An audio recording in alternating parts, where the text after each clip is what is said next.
9, 41, 42లపై stay ఉత్తర్వులను జారీ చేసింది. గడువు తీరిన స్థానిక సంస్థలకు పాత విధానం ప్రకారం రిజర్వేషన్లు 50% దాటకుండా ఎన్నికలు నిర్వహించుకోవచ్చని కోర్టు తెలిపింది.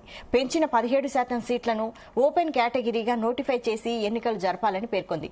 దీంతో ఎన్నికల నిర్వహణపై ప్రభుత్వం నిర్ణయం తీసుకున్నది. ఇదే అంశంపై ఇవాళ డిబేట్లో చర్చిద్దాం. మనకి డిబేట్లో పాల్గొంటున్నారు డాక్టర్ శివకుమార్ గారు కాంగ్రెస్ నుంచి, అలాగే కాంబోజ వెంకటేశ్వర్లు గారు బీఆర్ఎస్ నుంచి, అలాగే మల్లేశ్వర్ గారు అనలిస్ట్, అలాగే పాకినటి దామోదర్ రెడ్డి గారు బీజేపీ నుంచి జాయిన్ అయ్యారు. అందరికీ నమస్తే అండి. Good morning.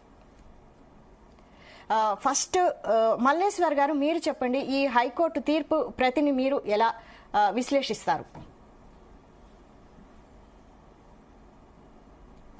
మల్లేశ్వర్ గారు అన్మ్యూట్ చేసుకోండి. ముందుగా ప్యానల్లో ఉన్నటువంటి మిత్రులకు మరియు నమస్కారం. మొన్న ఏదైతే దాదాపుగా 48 గంటలు 2 రోజులలో ఫస్ట్ రోజు ఒక 5 గంటలు, తర్వాత మరొక 2.5 అవర్స్ 7.5 గంటలల్లో వాదోపవాదాలు విన్న తర్వాత హైకోర్టు ఇచ్చినటువంటి తీర్పు కొంత బీసీలకు ఆత్మగౌరవం దెబ్బతినే విధంగా ఇచ్చిందనే భావించారు. ఎందుకంటే ఇక్కడ రాజ్యాంగంలో ఎక్కడ కూడా ఏ సుప్రీంకోర్టు డైరెక్షన్స్ ఇచ్చినా ఇందిరా సహాని కేసులో వస్తు ఇక్కడ ఏది చూసినా కూడా విద్యా ఉద్యోగ రంగాల విషయంలో మాట్లాడేది, కానీ ఇక్కడ రాజకీయ రిజర్వేషన్ విషయంలో ప్రస్తావించినటువంటి సందర్భం ఇక్కడ చూడలేదు.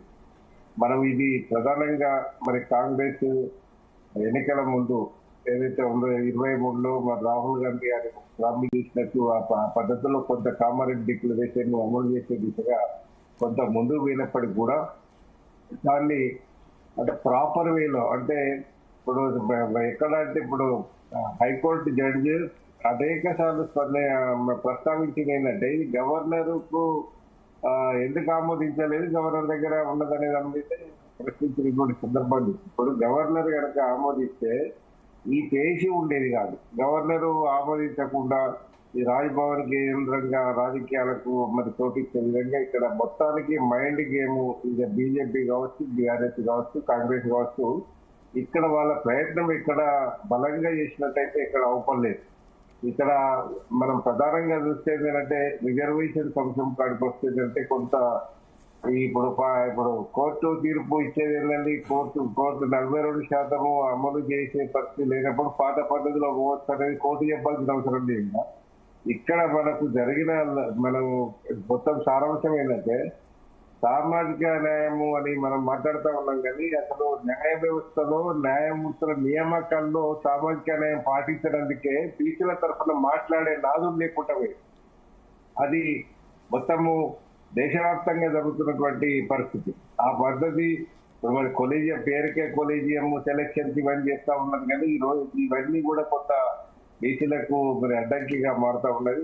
ఇక్కడ ఏదేమైనప్పటికీ కూడా మరి కాంగ్రెస్ ప్రభుత్వం ఇంతకుముందు గతంలో మాట ఇచ్చిన పద్ధతి ప్రకారం 42% రిజర్వేషన్స్ అమలు చేసినాకనే ఎన్నికలు పోతామని అనేక సార్లు చెప్పింది. ఇప్పుడు కూడా హైకోర్టు మరి స్టే ఇచ్చింది, సుప్రీంకోర్టు పోయి కొట్లాడే బాధ్యత మరి కాంగ్రెస్ ప్రభుత్వానికి ఉన్నది.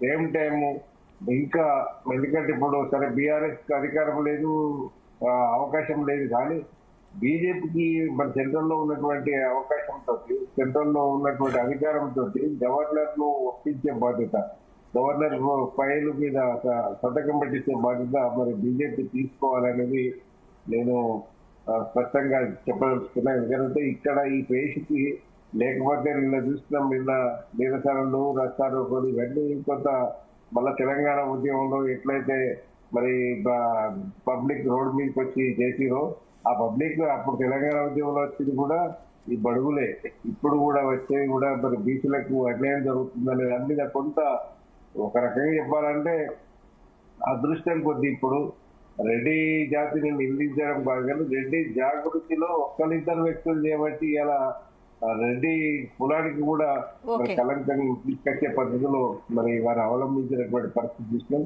ఏదేమైనప్పుడు కూడా ఇది రిజర్వేషన్స్ అనేది రెడ్డికి వ్యతిరేకం కాదు, అగ్రవర్ణాలకు వ్యతిరేకం కాదు. ఇక్కడ మా బీసీలకు వారికి కావాల్సినటువంటి దామాష ప్రకారం వాళ్ళ జనాభా ప్రకారం అడుగుతున్నటువంటి పరిస్థితి 56.37 అని ఇవాళ గవర్నమెంటే ఇచ్చింది లెక్కలల్లో. మరి అటువంటిప్పుడు 42% ఇస్తే వాళ్ళకు మరి ఎందుకు పంచాయతీ వస్తున్నదో మరి గుట్టెం గారు మాధవ్ రెడ్డి తెలవాలి, లేదంటే వంగా గోపాల్ రెడ్డి తెలవాలి. ఇప్పుడు ఎందుకంటే ఇటువంటి ఇష్యూస్ ఏదైనా కూడా మరి 7 to 8% లేనటువంటి అగ్రవర్ణాలకు 10% రిజర్వేషన్ ఇచ్చినాడు.